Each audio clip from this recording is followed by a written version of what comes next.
በስመ አብ ወወልድ ወመንፈስ ቅዱስ አሃዱ አምላክ አሜን። ቅዱስ ዮሐንስ አፈወርቅ መን እዩ? ቅዱስ ዮሐንስ አፈወርቅ ብ347 ዓመተ ምህረት ናይ ሶርያ ክርስቲያናት ከተማ ኣብ ዝነበረት ካብ ኣሕዛብ ናብ ክርስትና ዝተመልሱ ክርስቲያናት መናሃርያ ኣብ ዝነበረት ክርስቲያናት ንመጀመርያ ጊዜ ክርስቲያን ተባሂሎም ኣብ ተጸውዕላ ኣብ አንጾኪያ ከተማ ተወልደ።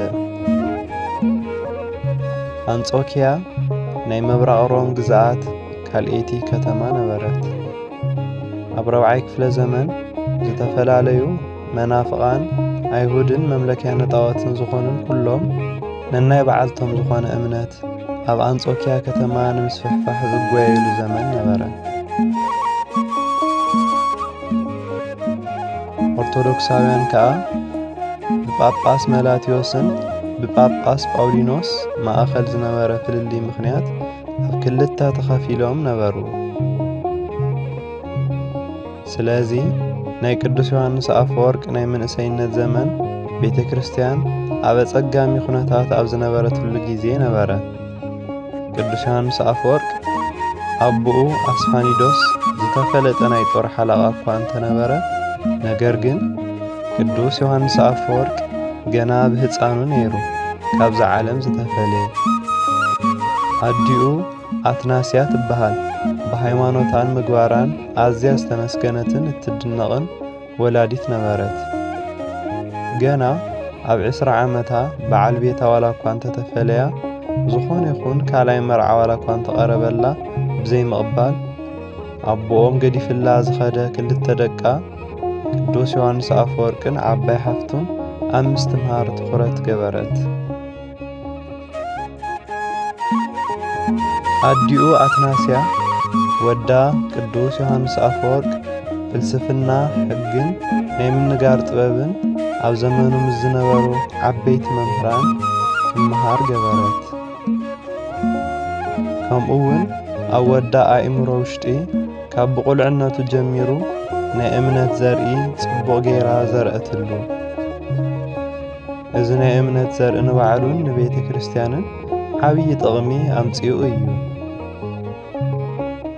ቅዱስ ዮሐንስ አፈወርቅ ብኣዲኡ ተግሳጽን መጽሓፍ ቅዱስ ኣስተምህሮን ኣብ ዘመኑ ተስፋሕፊሑ ዝነበረ ኣሕዛባዊ ናይ ምንፍቕና ኣተሓሳስባ ሓለወ።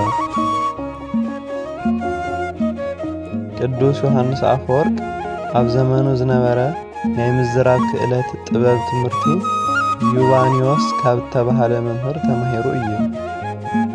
ፍልስፍና እውን ኣለዉ ካብ እተባሃሉ መምህራን ተማሂሩ እዩ። ብኣጠቓላሊ ፍልጠቱን ምስትውዓሉን ሓቢሮሞ ይመሃሩ ካብ ዝነበሩ ትጉህ ተምሃራይ ነበረ። ኣብ ሓደ ወቕቲ ከዓ መምህሩ ዩባንዮስ ክመውት እንትብል መን ክትክአካ ትደሊ ኢሎም እንትጥይቕዎ ክርስቲያናት ካባይ ሰሪዖም ተዘይወስድዎ ነይሮም ዝትክአኒ ዮሐንስ ነበረ ብምባል ተዛሪቡ ነበረ። ቅዱስ ዮሐንስ እውን ትምህርቱ ምስ ወድአ ንዝተወሰነ ጊዜ ጠበቓ ኮነ። እዚ ስራሕ ንናይ መንግስቲ ሹመትን ስልጣንን ዋና በሪ ኸፋቲ ነበረ።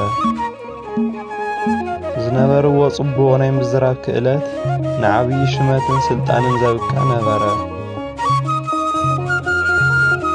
ኣብ ቤት ፍርዲ ዝገብሮ መደረ ካብ መምህሩ እንታይ ቀረየ ኣድናቖት ይቐርበሉ ነበረ። ኮይኑ ግን ንሱ በዚ ነገር ሕጉስ ኣይነበረን።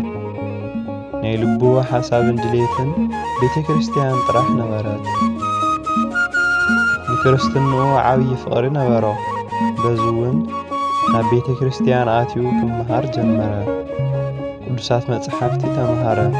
ብፍላይ ከዓ ምስ ጳጳስ መላትዮስ ተፋለጠ።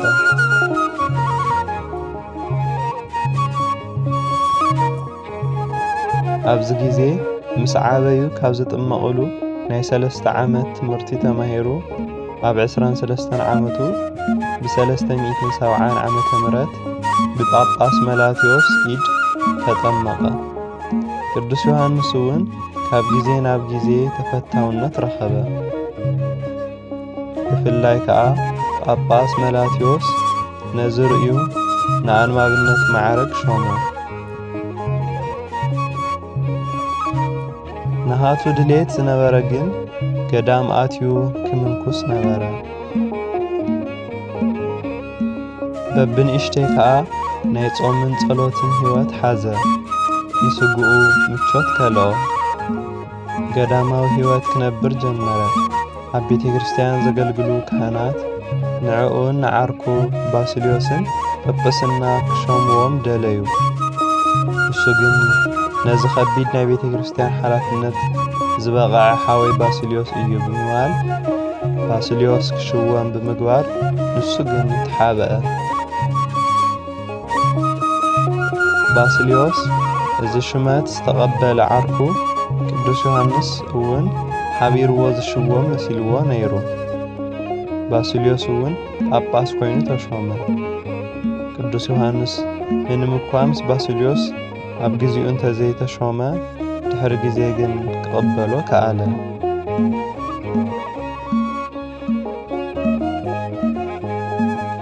ብ347 ዓመተ ምህረት ናይ ቁስጥንጥንያ ፓትርያርክ ዝነበረ ሄክታርዮስ ዓረፈ።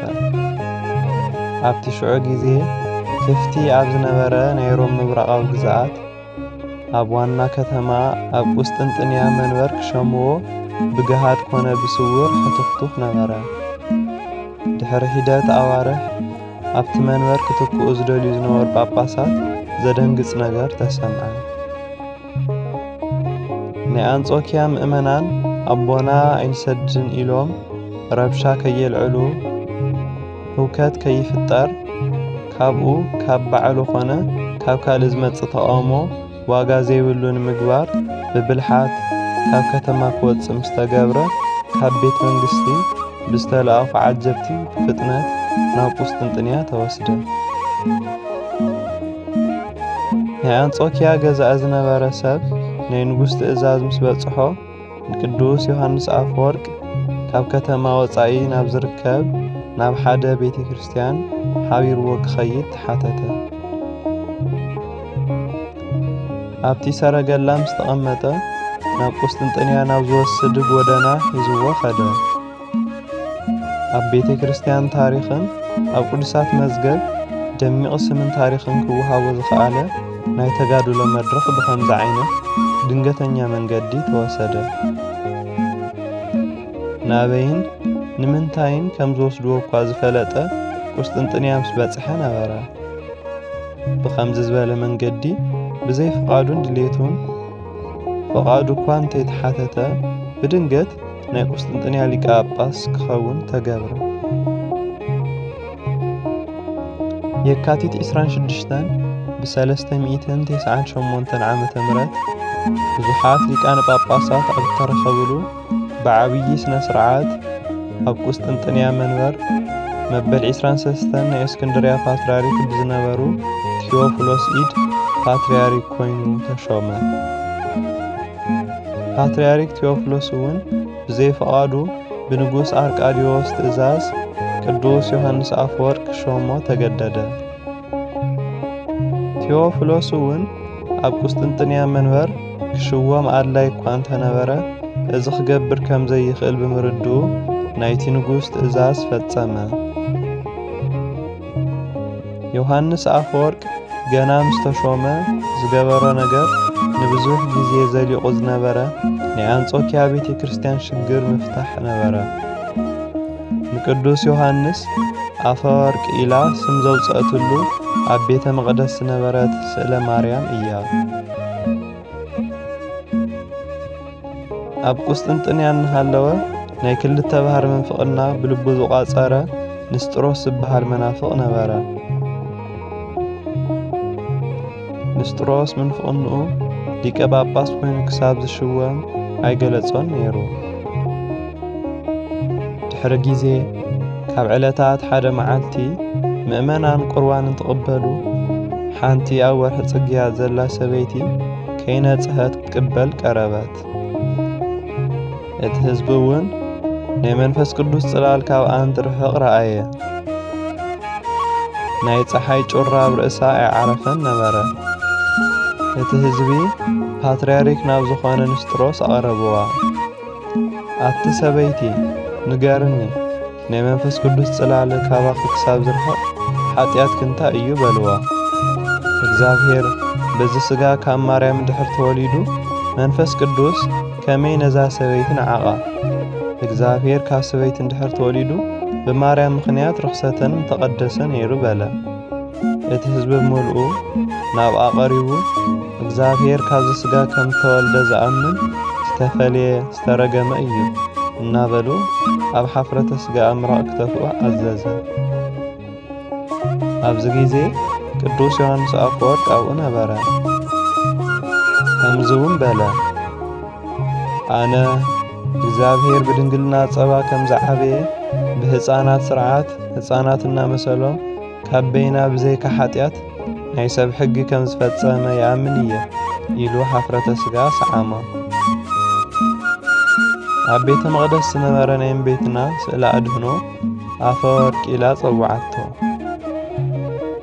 ኣብዚ ግዜ ንድሓር ኣፈወርቅ እናተባህለ ክጽዋዕ ጀመረ ዓብይን ሊቅን ኢትዮጵያዊ ዮሐንስ አፈወርቅ ዝኾነ ኣባ ጊዮርጊስ ዘጋስጫ ስልኡ እንተድንቑ ኣነውን ስልኡ እብል ብሓቂ አፈወርቅ ብሓቂ ኣፈ እንቂ ኣፈ ጳዝዮን ብድርሰቱ ቤተ ክርስቲያን ዘግየጻ ኣፈ ባህሪ ኣፈ መዓር ብሓቂ ብትምህርቱ መዓዛ ናይ ምስጢር ኣባጊዕ ደስ ዘብል ብሓቂ ብውግዘቱ ስልጣን ክሓቲ ዝቖርጽ ኣፈ ሰይፍ ኣፈ መጥባሂት ብሓቂ ዘይነዋወጽ ዓምዲ ዘይፈርስ መሰረት ብሓቂ ዘይፈርስ ግንቢ ኣብ ቅድሚ ጸላኢ ዝጸንዕ ኣዳራሽ እዩ ብምባል ኣመስኪኖሞ እዮም ተኣምሆ ቅዱሳን ኣብ ተባሃለ መጽሓፍ እውን ከንፈሩ ሓቂ ዝዛረቡ ናይ ጳጳሳት ሓለቆም አፈወርቅ ዝተባሃለ ዮሐንስ ሰላምታ ይግባእ ብምባል ይወድሶ